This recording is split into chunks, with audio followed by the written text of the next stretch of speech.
Tengo miedo.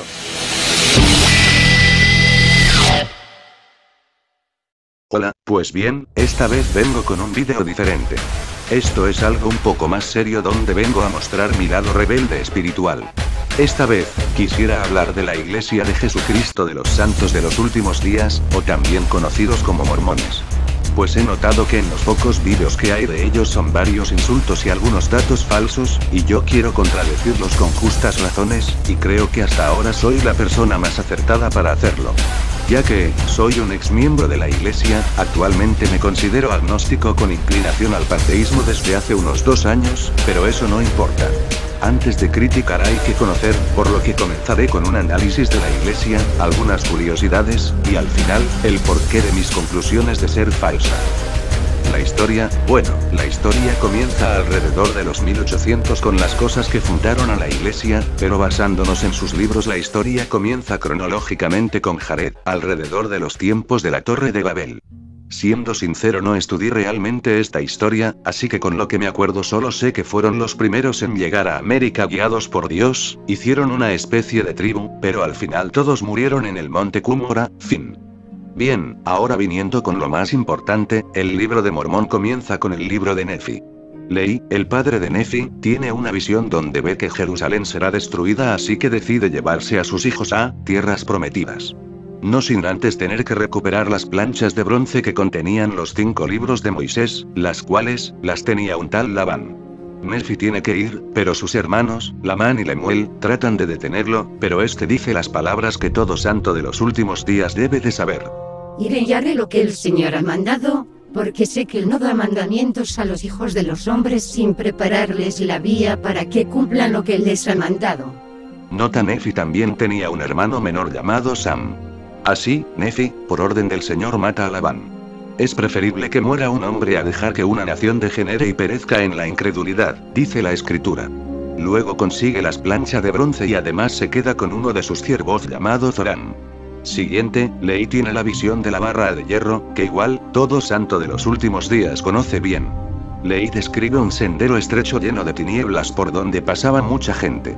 Al final del camino, había un árbol con un fruto al que pocos podían llegar, ya que se perdían entre las tinieblas. Había una barra de hierro que sostenida era la manera más segura de llegar al fruto, sin embargo, también, había un edificio lleno de gente aparentemente rica que se burlaba de ellos, lo que les hacía soltarse de la barra y perderse en las sombras. Su esposa, Nefi y Sam comen del fruto, más Lamán y Lemuel no. Termina la visión.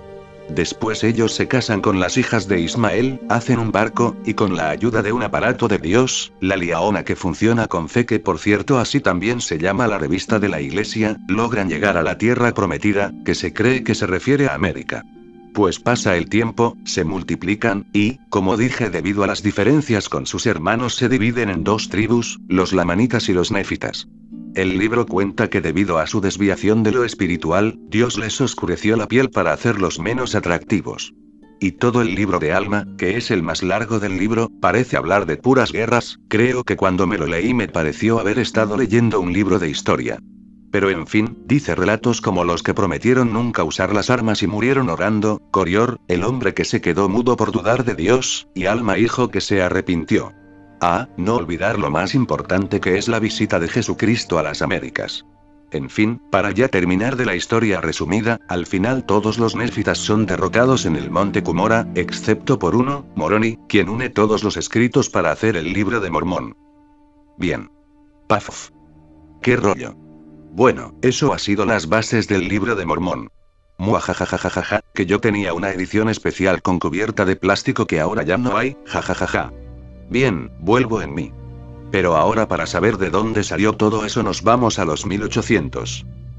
Esto comienza con Joseph Smith, quien nació el 23 de diciembre de 1805 en Sharon, en el estado de Vermont, Estados Unidos.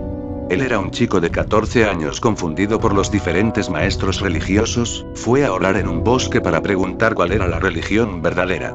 Y luego, él dice, que se le aparecieron el Padre y Jesucristo y le dicen que no se una a ninguna, pero nadie le cree debido a su edad. Pasa el tiempo y ahora se le aparece Moroni en su cuarto y le dice dónde están las planchas de oro donde contiene el libro de Mormón. Con el poder del Urim y Tumim, dice que él y Oliver Cowdery traducieron todo lo que es ahora el libro de Mormón. Excepto por una parte, creo que era el libro de ley, el cual al querer enseñárselo a la esposa de Martin Harris, hombre que pagó las finanzas de la publicación del libro, y otra gente fue perdido para siempre. ¿Qué cosas que José Smith no haya podido traducirlo de nuevo, no creen? Martin Harris, dum dum dum. If God got angry with you, then you must be telling the truth. Dum dum dum dum dum dum dum. De ahí, forman la iglesia, y viajan a como pioneros varias veces hasta llegar a Utah, donde se encuentra la mayoría de los miembros de la iglesia y el tabernáculo mormón. Ahí existe el coro del tabernáculo que el conjunto coral que representa es patrocinado por la iglesia, es considerado uno de los grupos corales más famosos de los Estados Unidos y del mundo. También está la Universidad Brigham Young, es una universidad privada y coeducacional cuya titularidad pertenece a la iglesia también y trabaja bajo los auspicios de su sistema educativo de la iglesia.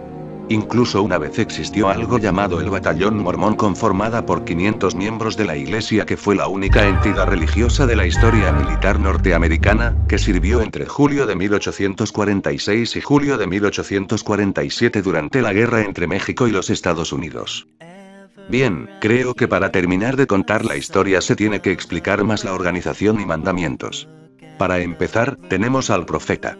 Los profetas fueron quienes son la cabeza de la iglesia, son quienes la lideraron directamente después de José Smith y se dicen que tienen comunicación directa con el Señor. Este profeta, más sus dos consejeros y secretario forman la primera presidencia que todo quórum está formado de la misma manera. Tratando de seguir el mismo orden de Jesucristo, le siguen los apóstoles. Después siguen los 70, sumos sacerdotes y élderes.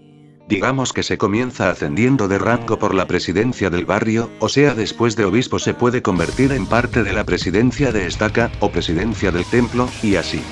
Todos estos mayores de 18 años, ya que el sacerdocio se divide en dos. El sacerdocio de Melquisedec, que es el que está después de los 18 años, te permite hacer cosas como bautizar y dar bendiciones. Y, el sacerdocio de Aarón se obtiene de los 12 a 18 años, se divide en de 12 y 13 años diáconos, 14 y 15 años maestros, 16 y 17 años presbíteros. Entre cada rango tienen un libro de metas que tienen que completar. Este sacerdocio, según la edad, solo te permite cosas como repartir, preparar y bendecir la Santa Cena. Después al cumplir los 18 años se tienen que ir de misioneros a cualquier parte del mundo en parejas del mismo sexo por 2 años, las mujeres también pero para ellas es solo 18 meses.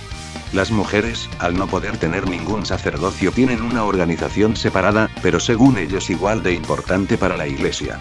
La Sociedad de Socorro, fundada por Emma Smith, esposa de José Smith, al haber tantas dificultades en los viajes que hacían, ahí es donde asisten las mujeres mayores de 18 años. También tienen una organización parecida a la del sacerdocio arónico en los hombres. Se llaman mujeres jóvenes. El que están viendo es su emblema en general y su lema es: seremos testigos de Dios en todo tiempo, en todas las cosas y en todo lugar, a medida que procuremos vivir de acuerdo con los valores de las mujeres jóvenes que son fe, naturaleza divina, valor individual, conocimiento, elección y responsabilidad, buenas obras, integridad y virtud. Creemos que al aceptar y poner en práctica estos valores estaremos preparadas para fortalecer el hogar y la familia, hacer convenios sagrados y cumplirlos, recibir las ordenanzas del templo y gozar de las bendiciones de la exaltación. Somos hijas de un Padre Celestial que nos ama y nosotras le amamos a Él. Su división es, de 12 y 13 años son abejitas, la imagen que ven es símbolo. La jovencita busca la verdad por medio de la oración. Y su misión es: la abejita llega a ser una joven veraz al dejarse guiar por la influencia del Espíritu Santo, buscando la verdad y esforzándose por vivirla y compartirla con los demás. De 14 y 15 años se consideran damitas, su símbolo es un libro de escrituras abierto que representa la palabra de Dios. Y su misión es: la damita llega a ser una joven promisoria al honrar su convenio bautismal de guardar los mandamientos de Dios, y al recibir sus bendiciones y tener su espíritu, y al establecer una relación de afecto con su Padre Celestial y con los que la rodean. de 16 a 17 años se llaman laureles, su símbolo significa. Las agujas del templo recuerdan a las jóvenes las ordenanzas y los convenios sagrados que llevan a la exaltación. Y su misión es. Una laurel llega a ser una joven fiel a medida que siente plenamente el amor del Salvador y se prepara para recibir las ordenanzas del templo al vivir, enseñar y compartir el Evangelio. Al igual que los hombres tienen sus metas, y si lo hacen todo bien, al final les dan el reconocimiento mujer virtuosa.